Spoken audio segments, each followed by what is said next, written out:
Operation paperclip एक ऐसा mission जिसने नाजी विज्ञान को अमेरिका की धरती पर लाकर इतिहास की दिशा बदल दी।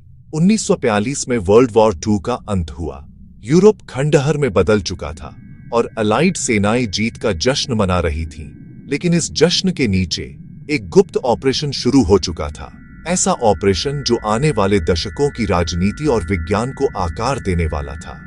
अलाइज ने नाजी जर्मनी को हराया, लेकिन डर था कि जर्मन साइंटिस्ट्स का ज्ञान और तकनीक कहीं दुश्मनों के हाथ न लग जाए। सोवियत यूनियन भी उन्हीं वैज्ञानिकों को पकड़ने की दौड़ में था, जिससे तनाव और बढ़ गया।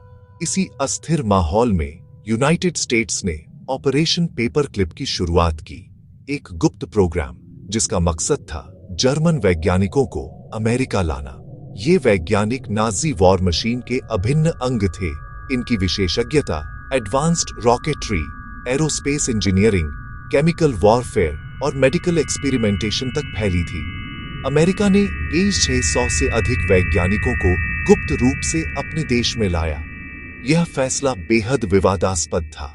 इनमें से कुछ ने कंसंट्रेशन कैंप्स में मानव प्रयोग किए थे और कुछ ने V2 रॉकेट्स बनाए थे, जिनका इस्तेमाल नागरिकों पर हमले के लिए हुआ। अमेरिकी सरकार ने इसे नेशनल सिक्योरिटी और कोल्ड वॉर में बढ़त के लिए जरूरी मानते हुए सही ठहराया। ऑपरेशन पेपरक्लिप के तहत कई जर्मन साइंटिस्ट्स को चुपचाप अमेरिका लाया गया। इनमें सबसे चर्चित नाम था वर्नहर फॉन ब्राउन, जो V2 रॉकेट प्रोग्राम के विजनरी थे। वॉन ब्राउन एक ब्रिलियंट इंजीनियर थे, लेकिन उन्होंने फोर्स्ड लेबर का इस्तेमाल करके रॉकेट्स बनवाए थे, जिससे हजारों लोग मारे गए। अमेरिका ने उनके पास्ट को लार्जली इग्नोर किया और उन्हें USA लाकर अपने मिसाइल प्रोग्राम का हिस्सा बना लिया। वॉन ब्राउन और उनकी टीम ने अमेरिका के मिसाइल प्रोग्राम को लीड किया, जिससे रेडस्टोन रॉकेट और सैटर्न V रॉकेट्स बने, जो फाइनली ह्यूमंस को मून तक ले गए। लेकिन वॉन ब्राउन अकेले नहीं थे। ऑपरेशन पेपरक्लिप में कई केमिस्ट्स, एरोनॉटिकल इंजीनियर्स और मेडिकल रिसर्चर्स शामिल थे। कुछ ने ह्यूमन एक्सपेरिमेंटेशन भी की थी। US इंटेलिजेंस को इन सब की मॉरल एम्बिग्विटी पता थी। फाइल्स ऑल्टर की गईं, हिस्टोरीज सैनिटाइज की गईं, ताकि ये लोग लीगल तरीके से USA में आ सकें। जर्मनी में विकसित V2 rocket Werner von brown की अगुवाई में तकनीकी चमत्कार था और अमेरिका के लिए एक अनमोल संपत्ति बन गया। जर्मन इंजीनियरों ने लिक्विड फ्यूल्ड रॉकेट्स और बैलिस्टिक ट्रेजेक्टरीज में मास्टरी हासिल कर ली थी, जिससे अमेरिका को कोल्ड वॉर में बढ़त मिली। अमेरिका पहुंचने के बाद ये वैज्ञानिक पहले फोर्ट ब्लिस, टेक्सास में रहे, फिर हंट्सविल, एलाबामा गए, जहां नासा के मार्शल स्पेस फ्लाइट सेंटर की नींव रखी गई। इनकी विशेषज्ञता प्रोपल्शन सिस्टम्स, एरोडायनेमिक्स और गाइडेंस मैकेनिज्म्स ने अमेरिका को स्पेस रेस में तेजी से आगे बढ़ाया। लेकिन इन उपलब्धियों के पीछे एक काली सच्चाई थी। कई वैज्ञानिकों ने स्लेव लेबर के कारण हुई मौतों की जिम्मेदारी स्वीकार की थी। अमेरिकी सरकार ने इन नैतिक जटिलताओं को नजरअंदाज किया, क्योंकि रणनीतिक लाभ सबसे ऊपर था।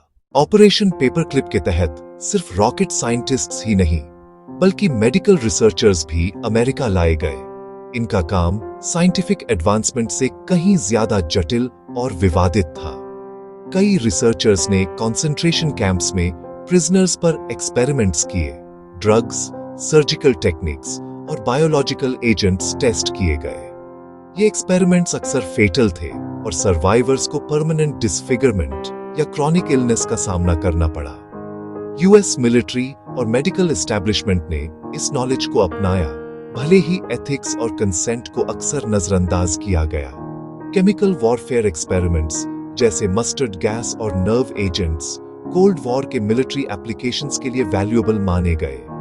कई साइंटिस्ट्स को नई आइडेंटिटीज दी गईं, उनके चार्जेस हटा दिए गए और उन्हें अमेरिकन लैब्स और मिलिट्री फैसिलिटीज में वेलकम किया गया। उनका ट्रबलिंग पास्ट अक्सर जानबूझकर छुपाया गया, जिससे एथिकल डिबेट आज भी जारी है। 1940 के दशक के अंत में दुनिया की राजनीति तेजी से बदल रही थी। अब सोवियत संघ नया प्रतिद्वंदी बन चुका था और अमेरिका को डर था कि अगर ये तकनीकें सोवियत हाथों में चली गईं, तो राष्ट्रीय सुरक्षा को गंभीर खतरा हो सकता है। ऑपरेशन पेपरक्लिप अब केवल एक गुप्त मिशन नहीं था, यह अमेरिका की कोल्ड वॉर रणनीति का केंद्र बन गया। वैज्ञानिकों की विशेषज्ञता अब रॉकेट्स, न्यूक्लियर वॉरहेड्स और खुफिया उपकरणों के विकास में लगाई जा रही थी। इसी दौरान सोवियत संघ ने भी अपने वैज्ञानिकों को इकट्ठा कर एक समानांतर कार्यक्रम शुरू किया। दोनों महाशक्तियों के बीच तकनीकी दौड़ और तेज हो गई, जिससे अंतरिक्ष, मिसाइल और रक्षा तकनीक में क्रांतिकारी बदलाव आए। ऑपरेशन पेपरक्लिप ने अमेरिका को एयरोस्पेस, मिसाइल टेक्नोलॉजी और शुरुआती अंतरिक्ष अन्वेषण में वैश्विक नेतृत्व दिलाया। वॉन ब्राउन और उनके सहयोगी अमेरिकी नायक बन गए और उनका नाज़ी अतीत लगभग मिटा दिया गया। लेकिन इन उपलब्धियों की छाया में नैतिक समझौते छुपे रहे। क्या वैज्ञानिक प्रगति के लिए नैतिकता को नजरअंदाज किया जा सकता है? यह सवाल हमेशा बना रहा। 1950 के दशक में कोल्ड वॉर की दौड़ तेज हो गई। 1957 में सोवियत यूनियन ने स्पुतनिक लॉन्च किया, जिससे अमेरिका को अपनी स्पेस एम्बिशंस को तेज करना पड़ा। ऑपरेशन पेपरक्लिप के तहत लाए गए वैज्ञानिकों की असली ताकत अब सामने आई। वर्नर फॉन ब्राउन और उनकी टीम, जिन्होंने V2 रॉकेट्स को परिपूर्ण किया था, अब अमेरिकी स्पेस प्रोग्राम के केंद्र में थे।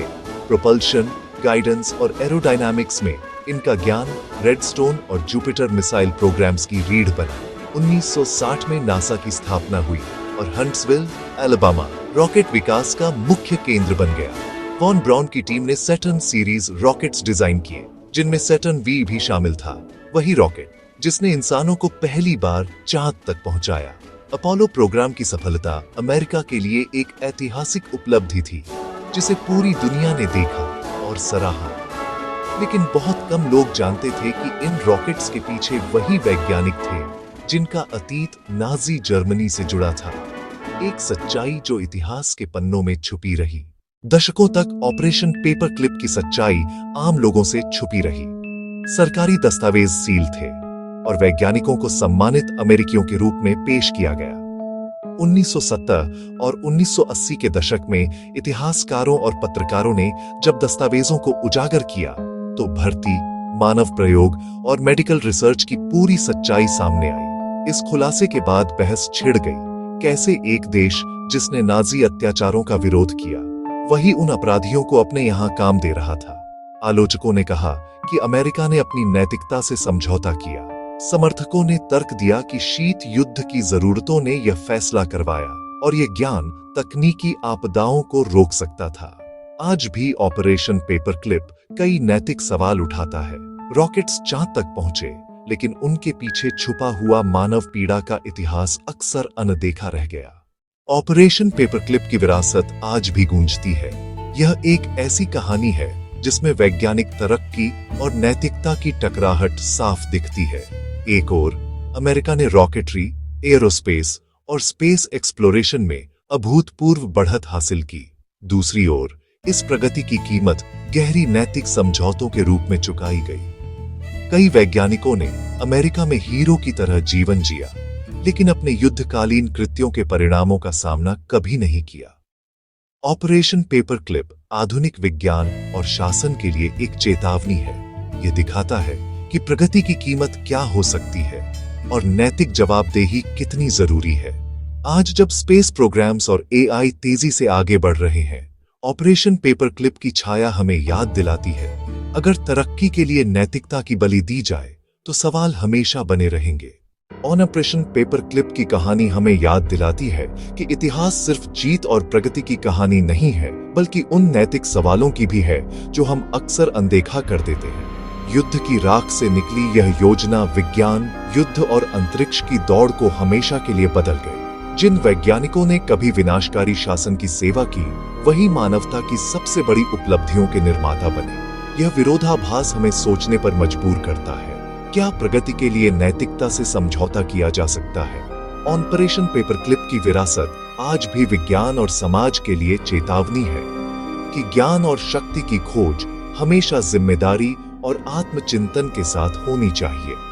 इतिहास की छाया में हमें यह याद रखना चाहिए कि सच्ची प्रगति वही है जो मानवता और नैतिकता दोनों को साथ लेकर चले। अगर ऑपरेशन पेपरक्लिप की यह कहानी आपको सोचने पर मजबूर करती है, तो अपने विचार हमारे साथ साझा करें। इतिहास के इन पहलुओं पर चर्चा जरूरी है, आपकी राय इस संवाद को और गहरा बनाती है। अगर आपको यह वीडियो पसंद आया हो तो कृपया चैनल को सब्सक्राइब करें, वीडियो को लाइक करें और अपने विचार कमेंट में जरूर बताएं। आपके समर्थन से हमें और भी बेहतरीन कंटेंट बनाने की प्रेरणा मिलती है।